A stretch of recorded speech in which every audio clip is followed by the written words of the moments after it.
Craig, this is your first time seeing the graphics. Yeah, I was going to say, new graphics. Yeah. Hey, we're changing it up. Wait, hold on. I got two phones in my hand. There you go. Bam. There we go. I'm excited right now. Oh, man.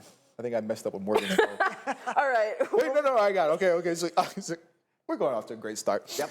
You know what, we were telling you actually earlier today at 9:26, we had Sally send us an email. That was how excited she was about the plant and garden questions. Good going, Sally. Yeah. All right, so we'll get to her first. The first question is, when should I trim my boxwood bushes?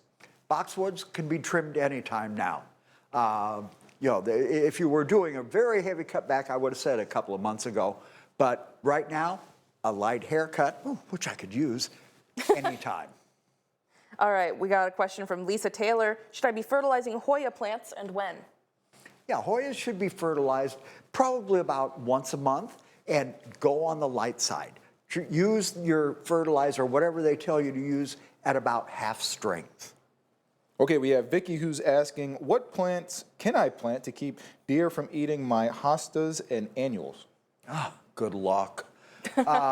Really, the plants that you put in, deer won't eat, like salvia and lantana, but it's not going to stop them from reaching over and nibbling on your plants. What you need is a good deer repellent.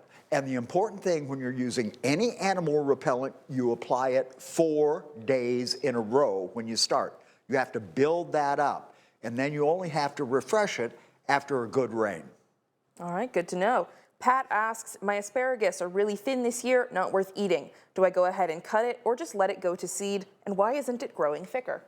Well, a couple of things. Remember, as soon as you're done harvesting your asparagus, and yes, if your spears are smaller than your index finger, don't harvest them.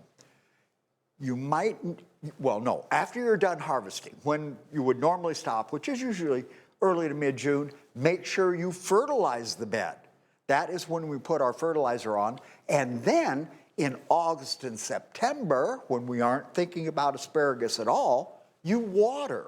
That is when this year's crop was actually set down on last year's rain. So invest water in August and September on your asparagus. All right, quickly, the last question before break. Chris Bishop is asking, what are the best indoor plants to get for a small apartment? Oh, the easy ones are the mother-in-law's tongues, anything in the philodendron, pothos family, maybe a Chinese evergreen. There's some color on some of the leaves of those. Those are all very easy to take care of.